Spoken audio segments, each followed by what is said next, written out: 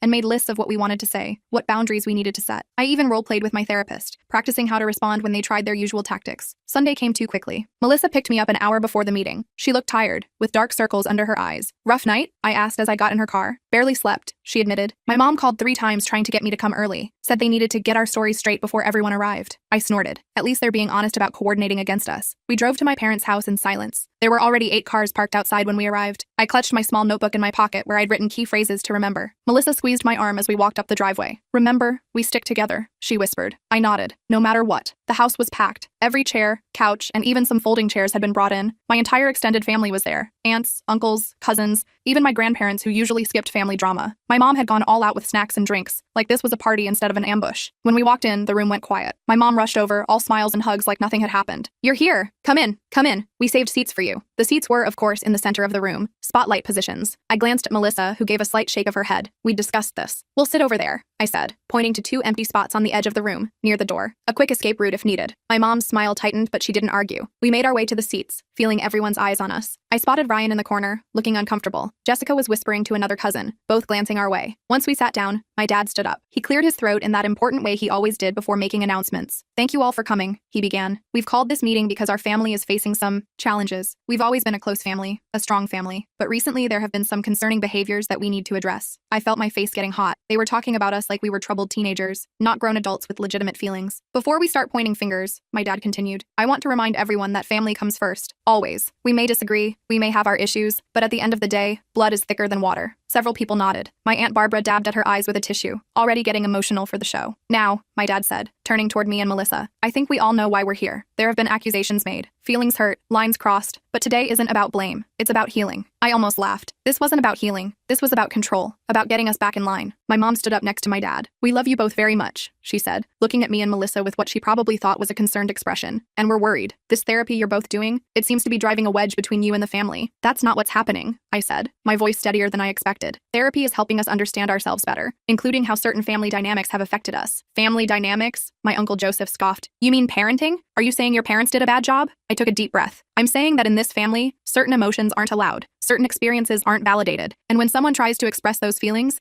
they're labeled as dramatic or oversensitive." The room erupted in protests, everyone talking over each other. My grandma saying something about kids these days. My cousin Jessica rolling her eyes dramatically. Melissa stood up. The room quieted, surprised. Melissa rarely spoke up in family gatherings. "It's happening right now," she said, her voice shaking slightly. "We're trying to express how we feel, and you're all jumping in to tell us we're wrong to feel that way." "No one's saying your feelings aren't valid," my Aunt Barbara said in that condescending tone she used with children. "We're just saying you're being a bit sensitive." I stood up next to Melissa. "That's exactly what we're talking about. Dismissing our feelings as being sensitive instead of actually listening." My mom stepped forward, hands out in a placating gesture. "We're listening now. That's why we're all here." I looked around the room, at all the faces of people who'd known me my whole life but never really seen me, never really heard me. "Are you listening?" I asked. "Or are you waiting for your turn to tell us why we're wrong?" The silence that followed told me everything I needed to know. My dad broke it. "We've always supported you, both of you. We've always been there. And this is how you repay us? By attacking us? By walking out of family dinners? By turning against your own blood?" And there it was, the real issue. Not that we were hurt, but that we weren't playing by their rules anymore. "We're not attacking anyone," Melissa said. "We're just asking for our feelings to be respected." My brother Ryan, who had been quiet until now, stood up. "Look, I think everyone needs to calm down. Maybe we should take a break, have some food, and come back to this when emotions aren't so elevated." Classic Ryan, always trying to smooth things over without actually addressing the problem. "No," I said firmly. "We're not going to eat cookies and pretend everything's fine. That's what we've always done, and it's not working anymore." I pulled out my notebook. "I've made a list of boundaries I need going forward, things that would make me feel safe and respected in this family." My mom's eyes widened. "Boundaries? We're your family. There aren't supposed to be boundaries in family." "That's exactly the problem," I replied. "Everyone needs boundaries, even in families, especially in families." I opened my notebook and started reading. 1. I need my feelings to be acknowledged, even if you don't agree with them. 2. No more dismissive comments like, "You're too sensitive," or "Stop being dramatic." 3. No talking about me in group chats I'm not part of. With each item, I saw faces in the room harden. By the time I finished my list of 10 boundaries, the tension was thick enough to cut with a knife. "Anything else?" my dad asked sarcastically. "Yes," Melissa said, surprising me again. She pulled out her own list. "I have boundaries too." She read hers. They were similar to mine, with a few additions specific to her situation. When she finished, the room was dead silent. Then my grandpa, who rarely spoke at these gatherings, cleared his throat. "In my day, we didn't need all these rules to be a family. We just respected each other. That's all we're asking for," I said. "Respect." My mom shook her head. "This isn't respect. This is conditions. Family is unconditional." "Exactly," I replied. "So why are there conditions on me expressing my feelings? Why is family only unconditional when it's convenient for you?" That hit a nerve. I could see it in her face. For just a second, something like understanding flashed in her eyes, but then it was gone, replaced by the familiar defensiveness. "I think we've heard enough," my dad said. "It's clear that therapy has given you both some interesting ideas about family, but at some point you need to decide what's more important, these new ideas or the people who have loved you your whole lives." And there it was, the ultimatum. Choose us or choose yourself. I looked at Melissa. She nodded slightly. "That's a false choice," I said. "I can take care of my emotional health and be part of this family, but it has to be a family that respects boundaries. And if we don't agree to these boundaries?" my Aunt Barbara asked. "Then I'll need to limit my contact," I said simply. "I'll still love you, but I need to protect myself too." The room exploded again, everyone talking at once, accusations flying, my mom crying dramatically, my dad red-faced and angry. In the chaos, I felt a hand on my shoulder. It was my cousin Taylor, who had been quiet the whole time. "I get it," she whispered. "I've been in therapy too." I stared at her in surprise. Another ally I never knew I had. Melissa and I stood our ground as the family meeting devolved into exactly what we expected. People talking over us, dismissing us, trying to guilt us. After an hour of this, I'd had enough. "We've said what we needed to say," I announced, raising my voice to be heard over the din. "You all know where we stand. The ball is in your court now." I grabbed my jacket and headed for the door. Melissa followed. To my surprise, so did Taylor. And then, even more surprisingly, my brother Ryan. Outside, the four of us stood in the driveway, a little shell-shocked. "That was intense," Taylor said. Ryan ran his hand through his hair. "I had no idea you felt that way. About growing up. About not being heard." I looked at him. Really looked at him. "How could you know?" "We never talked about it." "Not really." "I want to," he said. "Talk about it, I mean. Not now, but soon." I nodded, too surprised to say more. The four of us exchanged numbers and promised to meet for coffee later that week. As Melissa and I drove away, I felt something I hadn't expected. Hope. Not that my entire family would suddenly change, but that maybe, just maybe, Some connections could be rebuilt on healthier terms. Over the next few weeks, things unfolded pretty much as expected. My parents cycled between angry messages, guilt-tripping texts, and stony silence, but I held firm to my boundaries. I didn't respond to manipulative messages. I didn't engage in circular arguments. I simply repeated my needs and let them decide if they could meet them. Melissa did the same. We supported each other through the hard days, the days when it would have been easier to just give in and go back to the old patterns. Taylor, Ryan, and a few other cousins started meeting us regularly for coffee or dinner. A small faction of the family who were tired of the old dynamics, who wanted something healthier. My mom eventually called, 3 weeks after the family meeting. She didn't apologize exactly, but she did say she'd been thinking about what I said. It was a start, a small one, but still a start. Not everyone came around. Some family members doubled down, convinced we were the problem. My Aunt Barbara still makes passive-aggressive comments on social media. Jessica still rolls her eyes when I talk about therapy. My dad still changes the subject when emotions come up, but I'm okay with that. I've learned that I can't control how others respond. I can only control how I show up, what I accept, and what boundaries I maintain. 6 months after that first confrontation at my cousin's birthday party, Melissa and I started a small support group. Just a few people meeting in my apartment once a month, talking about family dynamics and emotional health. Taylor joined, then Ryan, then a couple of friends who had similar family issues. I still post on Reddit sometimes, still journal almost every day, still work with my therapist on untangling years of conditioning. The journey isn't over. There are still hard days, still family events that leave me drained, still moments when I doubt myself. But I'm not invisible anymore. I have a voice now, and people who actually want to hear it. That's enough. That's everything.